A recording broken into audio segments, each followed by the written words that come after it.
In this video, I will present the main 5 takeaways from the 10x rule, written by Grant Cardone. The 10x rule is about pure domination mentality and how to be the alpha of the industry. The overall main points that Grant Cardone makes regarding how to reach extreme amounts of success can be divided into 2 parts: extreme 10x goals and extreme 10x action. There are a bunch of practical takeaways that can help you wake up from your slumber and make you reach your full potential. Let's see how. Takeaway number 1. 10x goals bootstrap your success. Maybe you need to find a job, lose 40 pounds, or find the right partner. Although these scenarios cover different areas of your life, they all have one thing in common. The person who desires them is not there yet. To achieve success, to accomplish your goals, often turns out to be much harder than first anticipated. This is because people have a tendency to underestimate the time, energy, money, and effort necessary to bring their projects to the point of success. This is the reason why goals should be set much higher than what you might be comfortable with. Let's say my goal is to make a buttload of money. So I set the goal to be the reasonable amount of $500,000, which would enable a decent level of living with a good home, good food, a nice vacation every once in a while, and some of those lovely Thai massages once or twice a month. But now, pretend that I would instead have set the target at $5 million. Now that is a buttload. No matter what I end up achieving, if I miss my target, which goal would I rather come up short on? You want a big margin of safety in order to bootstrap your success. This is a trick that is being adopted within sports, and more specifically, mental trainers use it regularly with their elite athletes. The athletes set out to become number 1, nothing else. Now, this might not always be realistic for everyone, but that's not the point either. The point is that the person's actions are then aligned with their 10x goal. And if the goal turned out to be out of reach, hey, at least the athlete ended up in 3rd place and succeeded to outcompete like 99.99% of all the other competitors. This holds true in business, personal life, or whatever. Set targets so high that even if you would come up short, you are still perceived as, and will be, a winner. Takeaway number 2. 10x action is required. Again, the amount of time, energy, money, and effort required to bring a project to success is oftentimes underestimated. When the miscalculation of the effort required becomes obvious, and it will, and you hit a wall, one becomes visibly disappointed and discouraged. This causes you to incorrectly identify the problem as a wall that you can't smash through, and sooner or later, you assume that the target is unattainable, and ultimately, throw in the towel. If you instead anticipate that the amount of work required would be of the 10x character, some setbacks are to be expected, and those walls that you hit will no longer be made out of concrete. And if this would turn out to be false, that there were no major setbacks or black or grey swans, hey, lucky you! By the way, check out my other video about black swans and how one best deals with randomness, link in the description. Regardless of how superior your product, service, or proposition is, there is always uncertainty, things for which you can't plan. The economy fluctuates, legal matters appear, competition makes your product inferior, you run out of cash, the whole industry becomes disrupted, technology changes, people problems, more people problems, elections, wars, strikes. These are just a few of potential unexpected events. Make a plan of the amount of action you need to complete in order to finish your project, with a margin of safety. Then multiply that with 10. There you go. Now you have a much more realistic number. Consider space travel and the moon landing. The fact that we can put humans on the moon and send freaking Teslas into outer space is mind-blowing. But it wasn't, and still isn't, an easy task.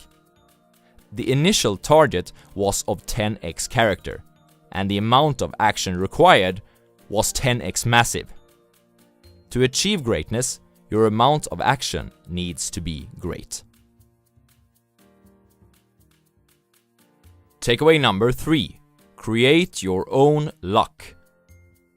Having 10x goals, followed by 10x actions, will create 100 times the amount of opportunities any average person is exposed to. And the best part is, since you will be better prepared to make use of those opportunities, the amount of value following your actions will be unheard of compared to any of those average peers of yours. From the outside, this will be perceived as luck. Ah, look at that dude. Just happened to be at the right place at the right time. If only I was that lucky. What they don't see is the massive amount of action required to put you in that place to begin with. Take Tiger Woods as an example. No matter what you think of him, you gotta hand it to him. He's been extremely successful. But when just watching a specific tournament, one can perceive some specific shots as lucky. Lucky hit, lucky bounce, lucky roll, lucky whatever. But what isn't shown is the tremendous amount of practice. Thousands and thousands and thousands of hours on the driving range and millions of puts. So is he really lucky in that tournament? Or is it just hard work paying off? Or take 2 fund managers as an example, running 2 different funds. Which one will be more lucky, picking more successful companies? The manager who does 100 due diligences and company meetings per year, or the manager meeting and analyzing only 5 companies per year? Warren Buffett is famous for reading a tremendous amount of annual reports every year. I'll just leave it at that. Sometimes actual luck and uncertainty might have something to do with it, but it can't be calculated with. Besides, you don't see or hear about the big number of times the successful went for it and failed. After all, the world pays attention only when they're winning. Bottom line, the more actions you take, the better your chances of getting lucky. So go, take action, and create your own luck. Takeaway number 4. Fear. Do what you fear. That is how you will excel. For instance, I was almost freaking out when I put up my first video on YouTube. Go back to it and watch it, and you'll hear it in my voice. Fear is the great indicator of what you should focus on.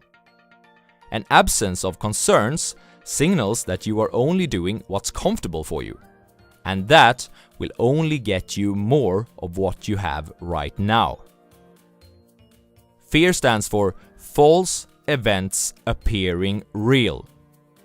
Use this frequently avoided feeling as a green light for what you should do. For instance, if you're afraid to call on a client, that's a sign that you should call that client. In fact, you'll be amazed at how much stronger and more confident you'll become. And everyone fears something in life. However, it's what we each do with that fear that distinguishes us from others.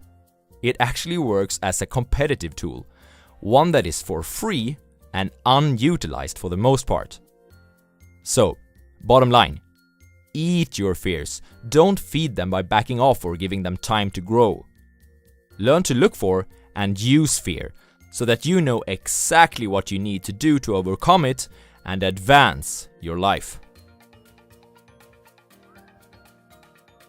Takeaway number 5. Don't compete, dominate. Competition is for sissies. We've all heard the story about the tortoise and the hare. The lesson, of course, is that the tortoise wins because he plods along and takes his time, whereas the hare rushes, becomes tired, and misses his opportunity to win. From this story, we're supposed to derive that it's good to be a tortoise, someone who approaches his goals slowly and steadily. Bullshit. If there was a third player in the fable, let's say the Duracell rabbit, who have the speed of the hare and the steadfastness of the tortoise, it would outperform them both and have no competition whatsoever.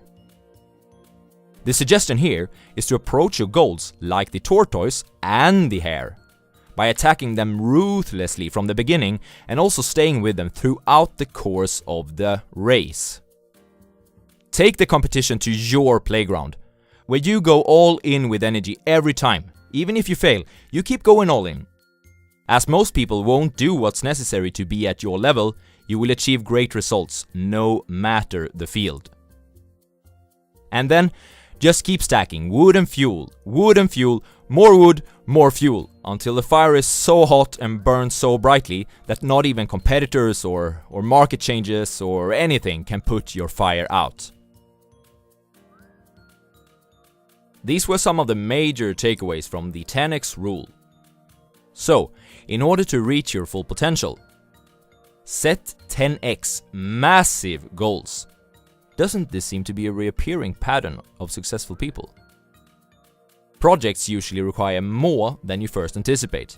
Plan for and deliver 10x action. When you are taking 10 times the action, soon other people will perceive you as being lucky. If they only knew. If there is something in the path to success that you fear, grab that fear by its ugly tail. Enhance the speed of the hare and the constant motion of the tortoise, and you will be unstoppable. Disclaimer: Norwegians watching this video. As I don't want to deceive anyone, I must be honest and say that I don't think that Grant Cardone wrote this book with you in mind. I've heard that he's writing a sequel though, just for you guys. It's called The 100x Rule.